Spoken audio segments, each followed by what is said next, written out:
The Brainerd Library is working to keep parts of Brainerd's history alive. The library is working with members of the community to scan old photos to document and study them. And as our Scott Sheahen tells us, some of the photos will be a part of this year's Brainerd History Week. Photos from as far back as the 1800s were scanned and saved today as part of the Brainerd Library's effort to keep Brainerd's history alive. The library received money from the Legacy program to bring in an amateur historian and scanner to collect old photos, slides, and negatives. We're getting views that nobody else would have thought of. Most of the views are from postcards, or they take a picture of a new building.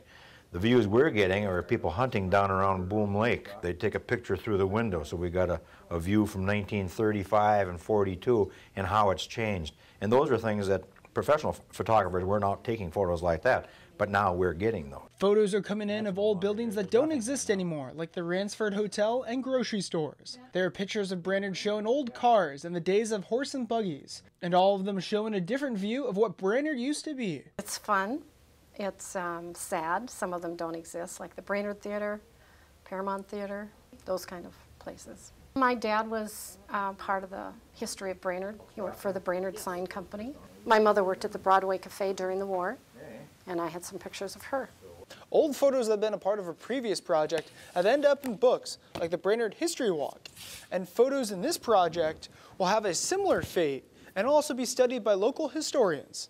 Use the photos to match current day overlapping the old photos. So Carl, working with Jeremy Jackson, was able to use an old photo to find out where some of the landings were for the steamboats, and they know where to dig for artifacts. The Brainerd Library has open times for people to come and donate their old photos of Brainerd. They're hoping to have enough photos to make another Brainerd History Walk book. In Brainerd, Scott Sheahen, Lakeland News. The next opportunities to donate your photos at the Brainerd Libraries are on April 25th from 10 in the morning until noon, and the 28th of April from 1 until 3 in the afternoon.